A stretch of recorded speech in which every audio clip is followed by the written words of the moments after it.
My dear friends, I'm sure you must know the word spiritual. But what does it mean? What does spiritual mean?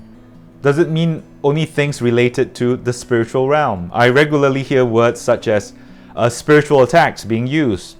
And I'm not too sure what to make of it, but I assume that it has something to do with, I suppose, battles between certain invisible, benign, and malign forces. Or does spiritual mean spiritual practices like prayers and other pious practices? I think the term spiritual is very broad in scope. It's difficult to pin it down and associate it with any one particular activity, or understanding it through one specific angle. Broadly speaking, I think the term spiritual or spirituality is concerned with how we are connected with things that are beyond ourselves. And for us Christians, specifically, when we speak of the spiritual and spirituality, we are referring to things associated with how we are connected with God. And just to put a bit of nuance to it, I think it is about how one's spirit is aligned with God's spirit. And also, when we speak of the spiritual and spirituality, do we only consider things that are beyond the physical realm?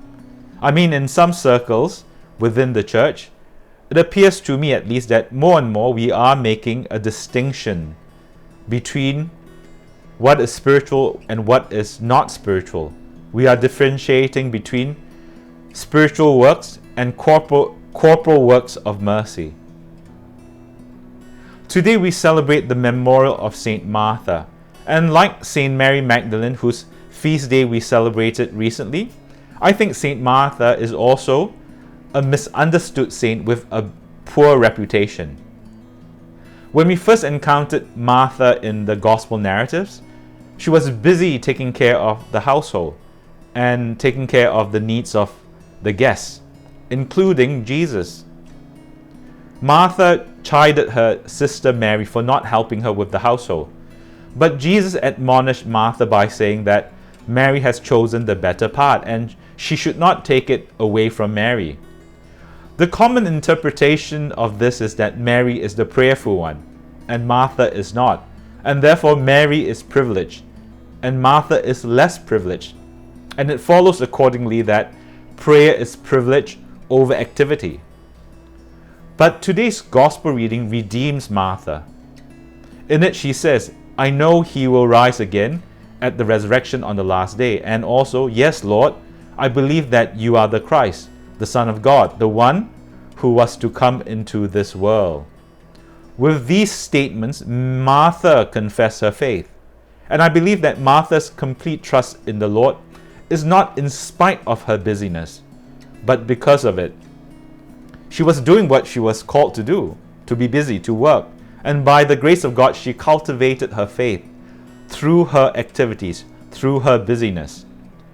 My dear friends, your work can be spiritual if it helps you and others grow closer to God, if it helps you and others grow in trust in the Lord.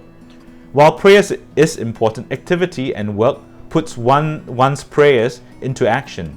So we should not downplay the contribution of corporal works of mercy to our individual spiritual life and the spiritual life of the church. Today we celebrate the memorial feast of Saint Martha, the one who was busy serving Jesus and his people. It is therefore the feast of all Christians in the various service ministries of the church. I take this opportunity to thank them, especially those involved with organizing and facilitating the celebration of masses and various sacraments, those ensuring that the parish runs properly, and of course the ministries and organizations serving the poor and needy in our archdiocese. So, to all of them, happy feast day and thank you very much.